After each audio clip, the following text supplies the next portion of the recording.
Beach FM, locals talking to locals. Beach FM 106.3, and here is that great character of the Kapiti Coast, Karl Webber. Morena, kia ora to you, Karl. Hey, kia ora, John. And happy birthday to your mum. Yeah, hey, happy birthday, Mum. It's Mum's birthday today. Of course, Karl is a member of, a highly respected whānau on the coast, who've contributed so much over the years. And Karl, we intend to have a regular chat about things relating to that great icon of the coast, the great Motu Kapiti Island. But we've just got to, I think, get further into the Gateway project, which I know you've done an enormous amount of work on over the years. And when I say that, going back near enough to 15 years, I believe. Yeah, 15, 20 plus years, I'd say, John. Or, well, if you're right back, yeah. And why have you got involved in this to such an extent, Karl? Okay, John. So I guess for me, living over at the island, and between there and Paraparaumu Beach, where our family home is, it's my front doorstep. So what's being talked about? I was involved with setting up helping my cousin set up his tour company 25 years ago, and we did on-water tours, and that's led to the Kapiti Island overnight stays and some of the day stuff that happens there. So, I'm a tour guide. If you have a look at the census, that's what I'm actually, my profession, I'm a tour guide. So, so it's quite important to me, and it's important what happens, with Kapiti Island, also around Kapiti Island. My buzzers are really keen to be showing the wider community around Kapiti Island, showing what we've got, which is going to start happening hopefully this year. Indeed. Now, as part of the Amakura Trust, I believe that way back in 2004 that the Trust went as far as engaging an architect and putting forward an idea way back in 2004. What was your original idea? John. So I guess everyone knows I'm from the Three Iwi. My father was he's the rangatira for our island whānau. He's the eldest male line in our family. And, my father, Jim, and his partner, Diana, my stepmother, they'd moved back from Kawhia to the Kapiti Coast and had been heavily involved with setting up a museum in Kawhia. And so part of the Gateway discussion, where there'd been other proposals, was that, we thought we'd pop one through for consideration. And, it included a museum, had the community policing centre, a dock centre, and, a whole lot of stuff like that. So it was one of many proposals that we've seen over the years for a visitor gateway type centre for the Kapiti Coast. So that had a multi-purpose kind of conversation going on back in 2004. I just get the feeling that we don't know what this building is for in 2020. Is that your impression as well? Yeah, that's my impression. So what I think's happened, John, is we've got 2 or 3 conversations have been mixed into this one. And my personal view is that what we're being presented isn't appropriate now under the managed retreat. Coastal erosion and putting buildings into dock reserve lands and things like that. I just think we're looking at something a little bit too big. I think that you believe that the biosecurity check, the biosecurity operations of dock should be separated from the tourist considerations. Is that correct?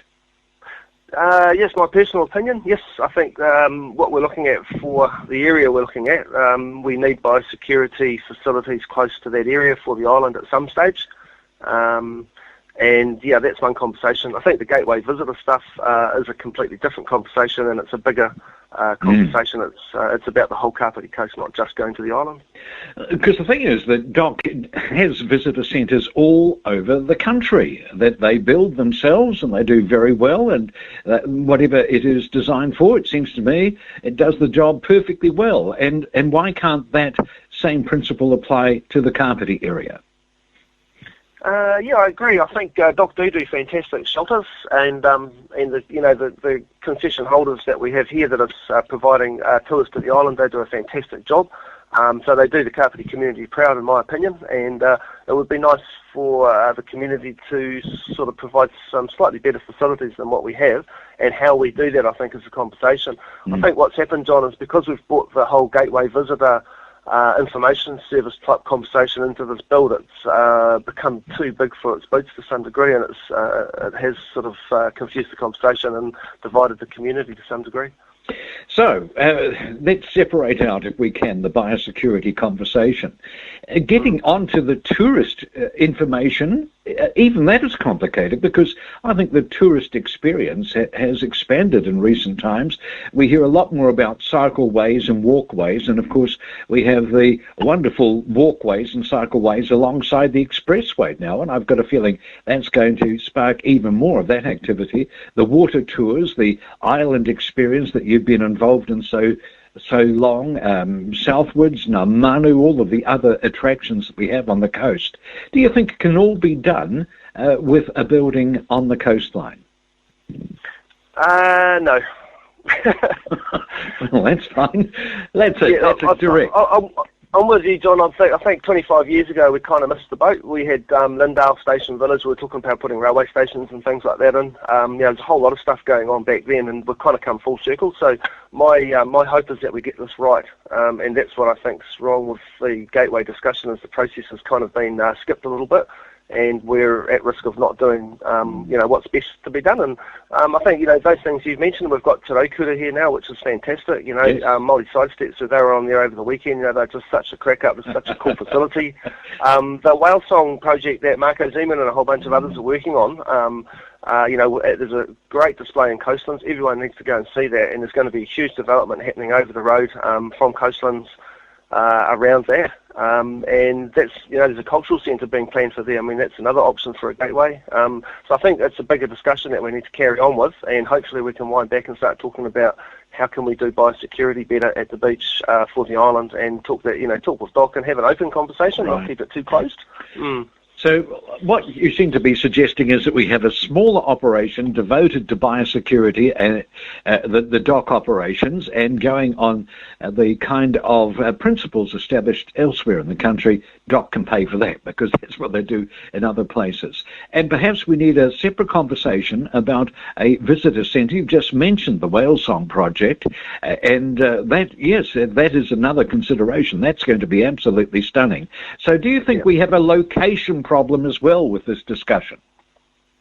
I think we have a lot of options for location that we haven't had a good discussion around. So, there is a problem with the location, in my opinion, and as much as that there hasn't been a good discussion about what would be the most appropriate place to have a gateway visitor information type centre. So what do you think the options are? Ooh, so the options for a gateway visitor information type centre would be money would be an option. The Whale Song would be an option. The Kapiti Golf Club, they might be interested. The Kapiti Airport could be interested. The new building that we've purchased now down at Paraparimi Beach, there's two sections in a car park area. The Raumati Pools, that could be a good place for that. Maybe up by Waikanae where the Gateway Motel is.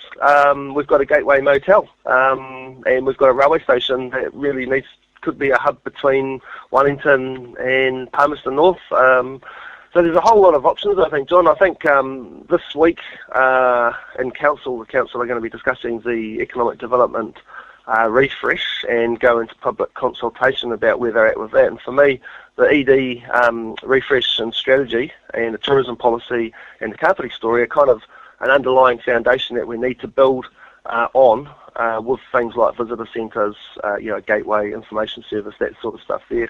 So personally I feel we've rushed this process, and there needs to be a wider, more blue sky picture discussion around Gateway.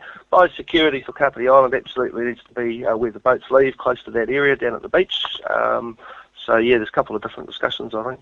Well, there's actually an awful lot of discussions going on all over the place, and I just don't think they are coordinated, and that really is the issue for me. But also, I think the public seem to have been confused by all that, and I suspect that I haven't helped the situation as well, because it's difficult to get a holistic view on this. But the public, I don't think, have been involved in this quite as much as possibly they could. What about the business community? This is something that really concerns me, particularly given the COVID challenge. Most businesses, it's no secret, most businesses are really struggling at the moment. Do you think that they should have a legitimate part in this discussion as well? Yeah, absolutely, John. So, the Parapūmī Beach Business Association, through Sharon Hunter, have been really, really active in this and been really fantastic, I should say.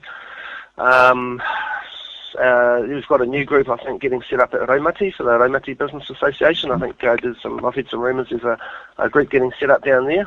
Bede Laracy and a couple others down there are fantastic. But I think, with the Raumati pools, we've got that $5 million building sitting there. That's another discussion that we could be looking at. I've been working on a project with some others for a couple of years, a concept for a marine discovery centre, so we'll pop that out very soon, actually. We'll not give that another kickstart. But I think everybody needs to be involved, John, and that's one of the things I think is that, I understand council were trying to rush the Gateway to get some funding, but I think what's happened is that we've rushed the process of talking to people about it, and with social media it comes through, you can see that people are feeling like they're not being listened to and that they don't want this to go ahead and they want to have some more discussion about it. So I think democracy is a little bit more important than funding money to a lot of people.